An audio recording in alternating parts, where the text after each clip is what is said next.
감사합니다. 이 시간 말씀 보시겠습니다. 이 시간 함께 보실 하나님의 말씀은 다니엘 1장의 말씀입니다. 구약 다니엘서 1장의 말씀, 구약 1231페이지입니다. 다니엘서 1장 1절로 9절까지의 말씀 교독하시겠습니다. 제가 먼저 읽겠습니다. 유다 왕 여호야김이 다스린 지 3년이 되는 해에 바벨론 왕 느부갓네살이 예루살렘에 이르러 성을 에워쌌더니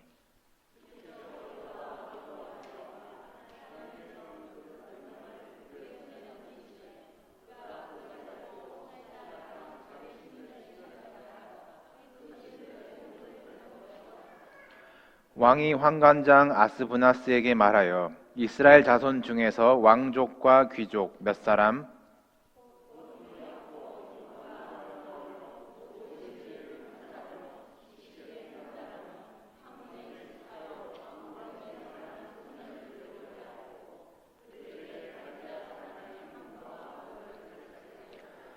또 왕이 지정하여 그들에게 왕의 음식과 그가 마시는 포도주에서 날마다 쓸 것을 주어 3년을 기르게 하였으니 그 후에 그들은 왕 앞에 서게 될 것이더라.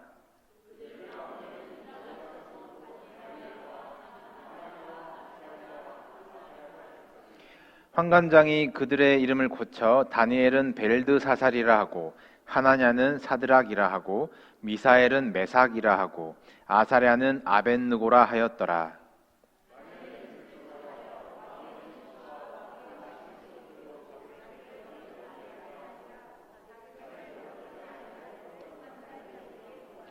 다 같이 하나님이 다니엘로 하여금 환관장에게 은혜와 긍휼을 얻게 하신지라.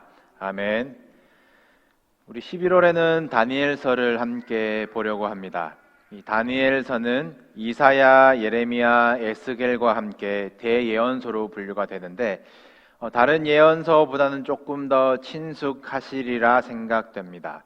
방금 읽으신 본문에 왕의 음식을 거절한 사건, 또 세 친구들이 풀무불에 던져진 사건, 또 다니엘이 사자굴에 들어간 사건 등 다니엘서에 나오는 믿음의 영웅담이 잘 알려져 있기 때문입니다. 이 다니엘서의 배경, 이 당시의 국제 정세를 이해하시면 다니엘서가 조금 더 재미있으리라 생각이 됩니다.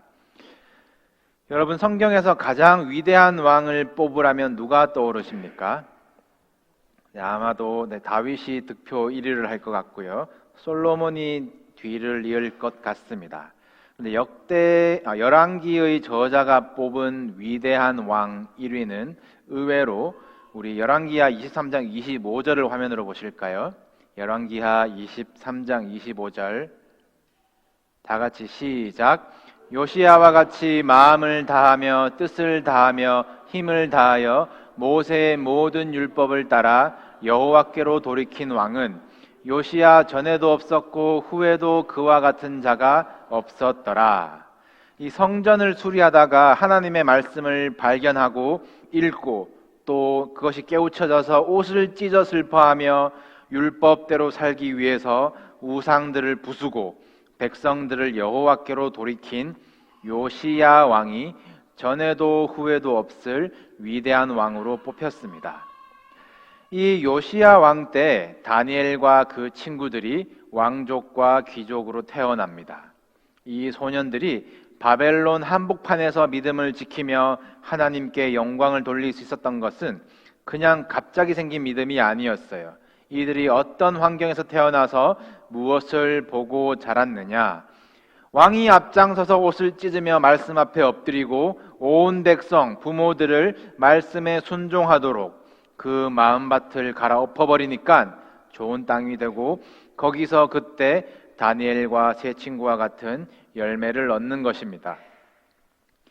솔로몬 이후로 이스라엘이 갈라져서 남유다와 북이스라엘로 나뉘어지는데요. 이 요시야는 남유다의 왕입니다. 이때 북이스라엘은 이미 아수르라는 나라에 의해서 망해버렸는데요. 이 아수르의 식민 정책은 아수르인들을 그곳으로 보내서 이 식민 민족과 이제 혼혈 결혼으로 민족을 섞어버립니다. 그래서 북이스라엘에 있던 유대인들은 순수한 혈통을 잃어버리게 되는데 이들이 사마리아인들입니다. 그래서 신약 시대의 유대인들이 사마리아인들을 상종도 하지 않고 무시하는 원인이 여기에 있습니다. 남유다의 위로는 이 아수르가 세력을 키우고 있고 아래로는 전통의 강자 이집트, 애굽이 버티고 있습니다. 이 애굽이 보니까 이 아수르가 세력이 점점 커져서 한번 견제해 줘야 되겠다 마음을 먹고 애굽 왕 느고가 아수르로 원정을 떠납니다. 그러려면은 남유다를 지나가야 하는데 이 느고가 요시야 왕에게 평화 조약을 하면서까지 목적을 분명히 해요. 나의 목적은 아수르이다. 그런데 이 요시야 왕이 아수르의 편에 서버립니다. 그렇게 애굽과의 전쟁을 하고 거기서 이 요시야 왕이 죽어버려요. 요시야 왕이 죽고 이어서 여호야김이 왕이 됩니다. 김씨는 아니고요. 여호야김입니다. 네.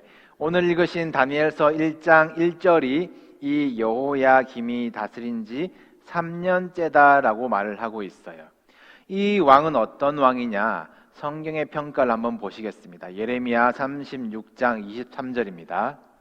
다 같이 시작. 여후디가 선호 쪽을 낭독하면 왕이 면도칼로 그것을 연하여 베어 화롯불에 던져서 두루마리를 모두 태웠더라. 왕과 그의 신하들이 이 모든 말을 듣고도 두려워하거나 자기들의 옷을 찢지 아니하였고, 말씀 앞에 옷을 찢지 아니하였고 오히려 면도칼로 말씀 두루마리를 다 찢어 태워버린 왕이 이 여호야김입니다. 말씀을 무시하고 애굽을 의지한 왕이에요. 하나님 보시기에 악을 행한 왕이라고 성경은 말합니다. 이 지역의 패권을 놓고 아수르와 애굽이 경쟁하는 줄 알았는데 어느 순간 바벨론이라는 새로운 제국이 등장을 해서 아수르를 멸망시켜버립니다. 이 남유다는 다시 바벨론과 애굽 사이에 낀 처지가 되어버리는데 이 여호야김이 또다시 줄을 잘못 서요. 애굽 편을 들어버립니다.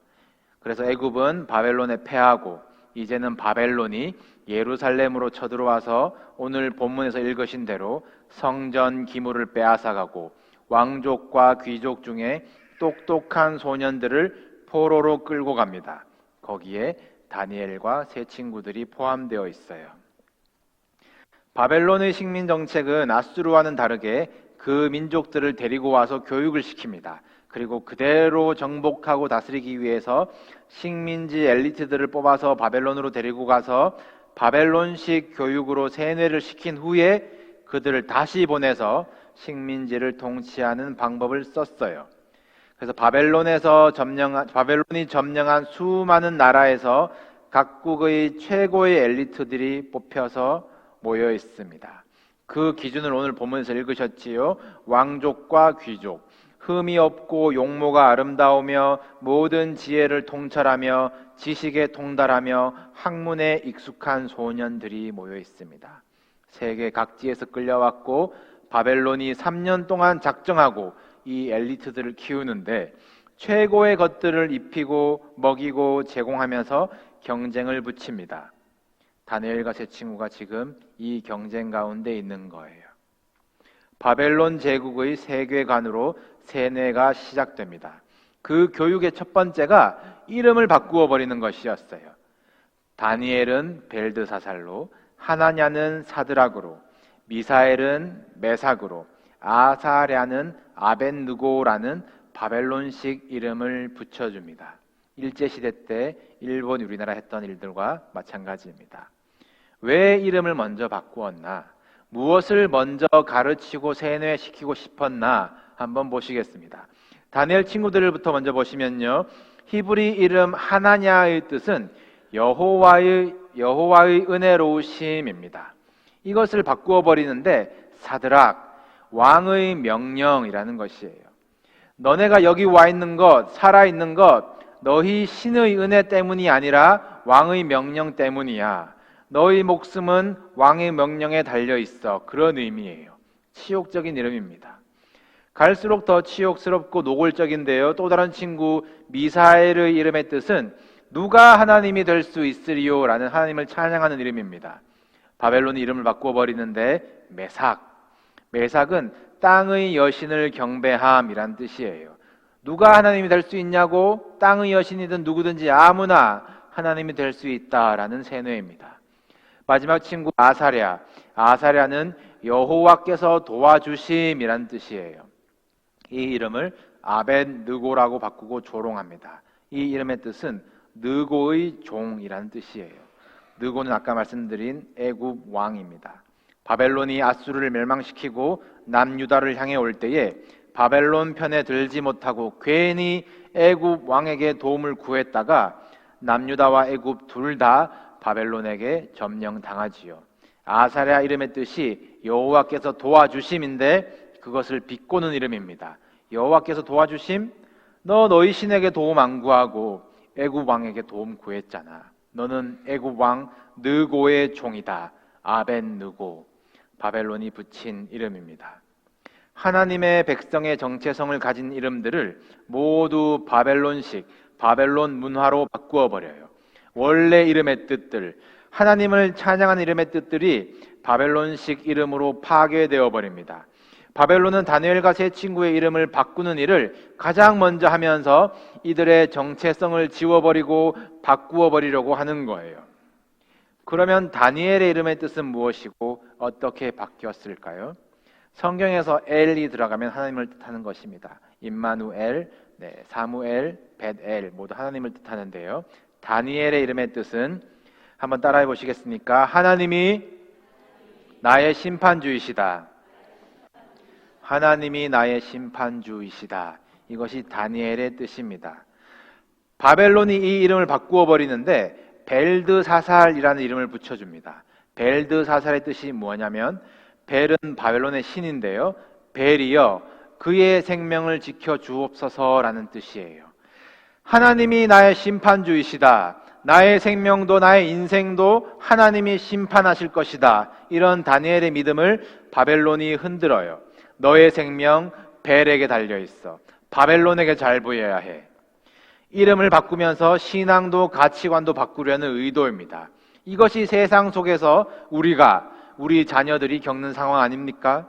세상에 잘 보여야 해. 뒤처지면 안 돼. 우리 먹고 살고 성공하는 것이 세상에 달려있어.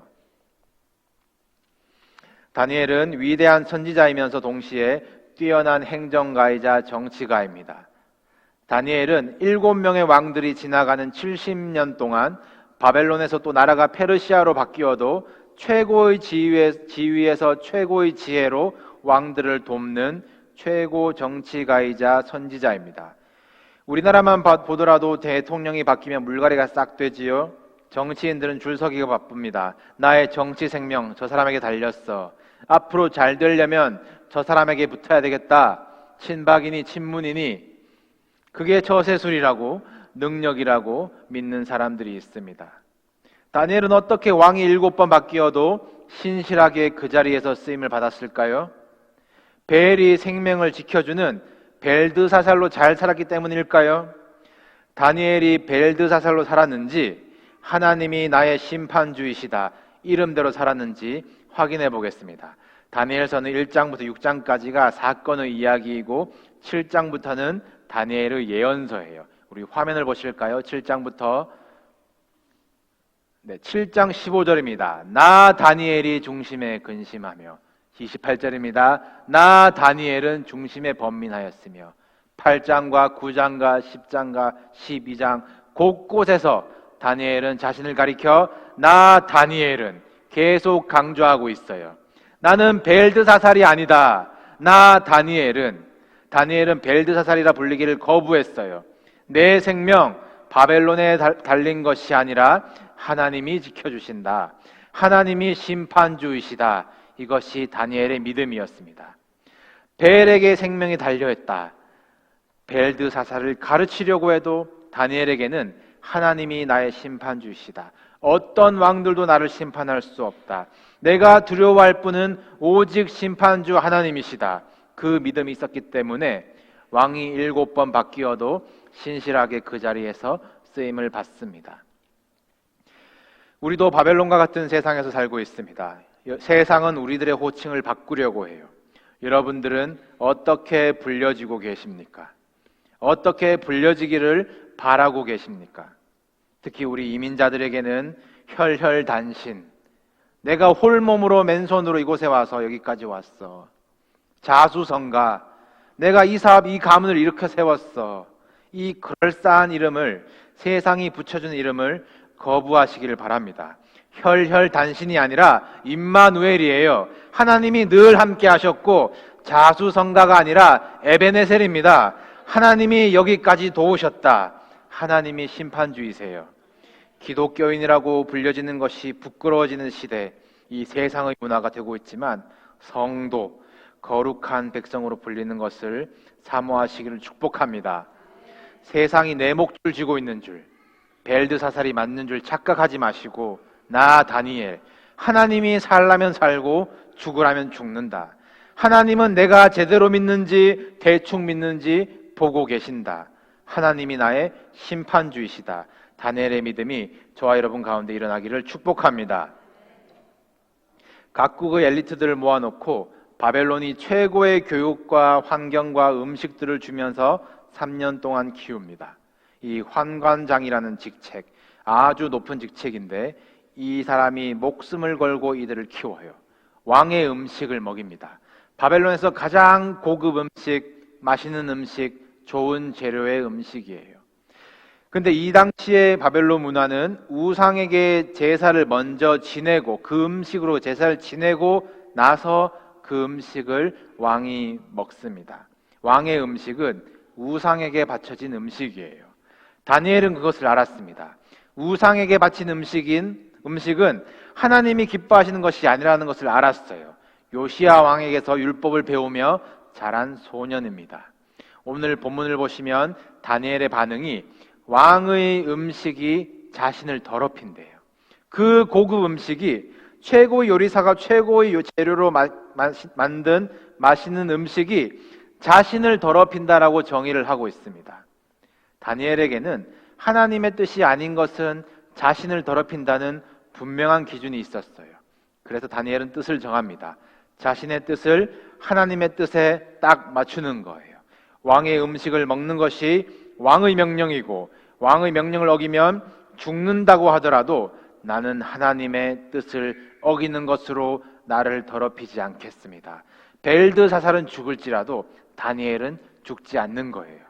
사랑하는 성도 여러분, 세상의 그 어떤 귀한 것들도 좋은 것들도 하나님의 뜻이 아니라면 우리를 더럽게 하는 것입니다. 과감히 결단, 잘라내시기를 축복합니다. 다니엘은 하나님이 나의 심판주이시다라는 경외함이 있기 때문에 하나님 앞에서 단호합니다. 강한 의지로 뜻을 정해요. 나는 먹지 않겠다. 나는 더럽히지 않겠다. 나를 더럽히지 않겠다. 그러니까 그 엘리트 소년들을 잘 돌봐야 할 책임이 있는 환관장이 난리가 납니다. 너네가 초췌해지면 내 머리가 날아간다. 나 죽는다. 그러지 마라.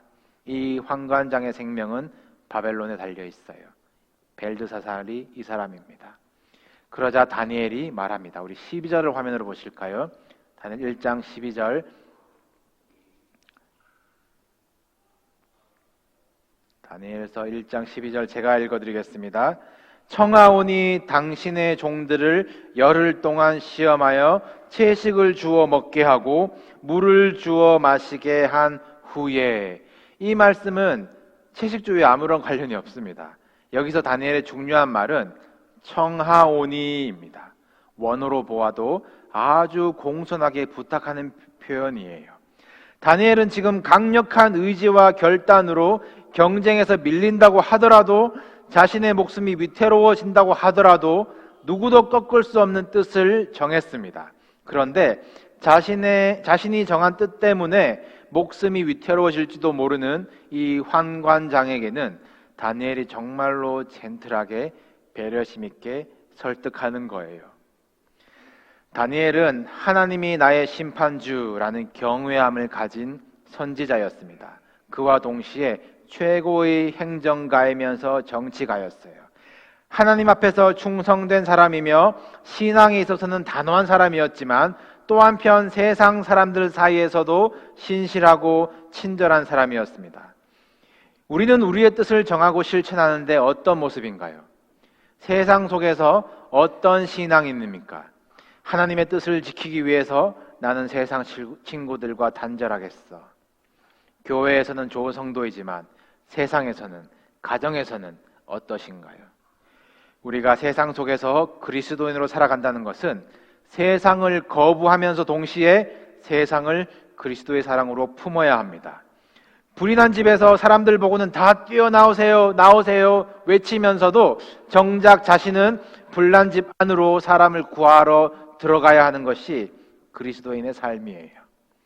균형을 잡기 힘들 것 같은 그리스도인으로서의 삶과 세상 속에서의 다니엘은 바벨론 한복판에서 멋지게 보여주고 있습니다. 심판주 되시는 하나님 앞에서는 단호한 뜻을 정하고 세상에서 마주하는 사람들에게는 정중하게 자신의 뜻을 설명하는 것. 자신의 단호한 뜻 때문에 시키는 대로만 하고 있는 이 환관장이 힘들어지면 안 되지 않겠습니까? 우리는 하나님 앞에서는 단호한 뜻을 정하고 어디에도 굴복하지 않는 의지를 가지고 붙들되 사람들 앞에서는 정중하게 배려심 있게 우리의 뜻을 보여줄 수 있어야 합니다. 이것이 고집불통처럼 보여서 세상과 점점 등지고 있는 오늘날의 교회가 가져야 할 자세입니다. 우리의 상대는 혈과 육이 아니에요. 우리의 뜻을 정하고 하나님의 전신갑주를 입고 악한 영들과 싸워야 하는 것입니다. 하나님 자녀로서의 삶과 세상 속에서 시민으로서의 삶.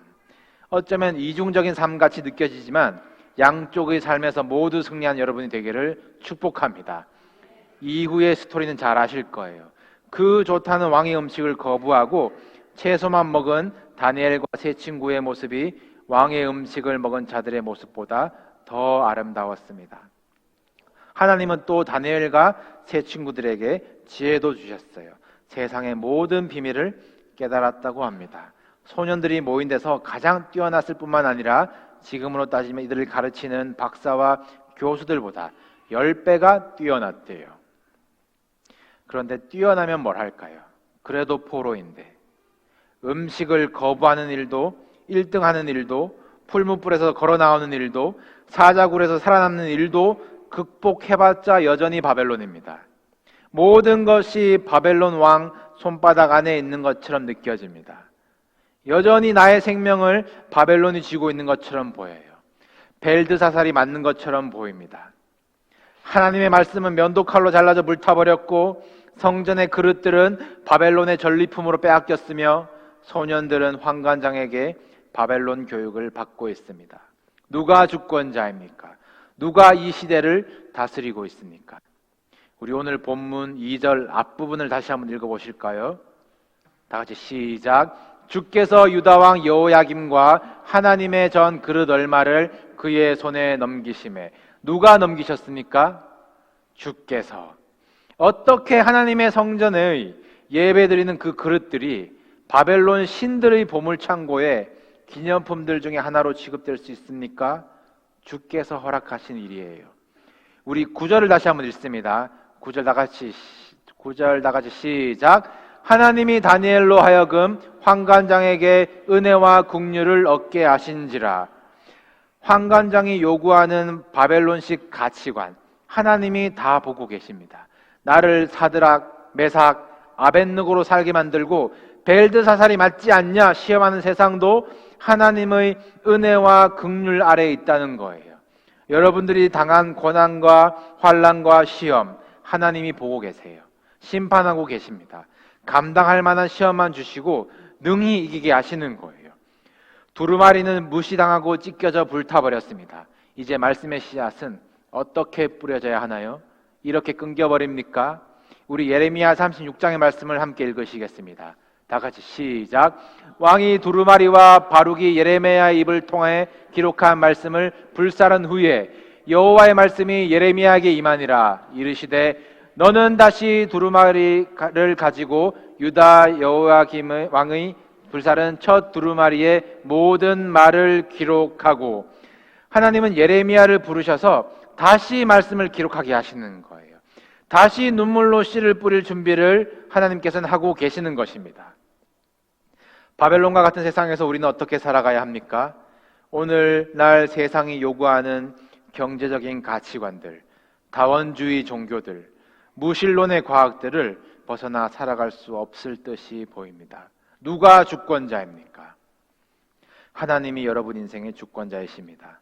하나님은 지금도 여러분 인생을 통해서 일하고 계십니다.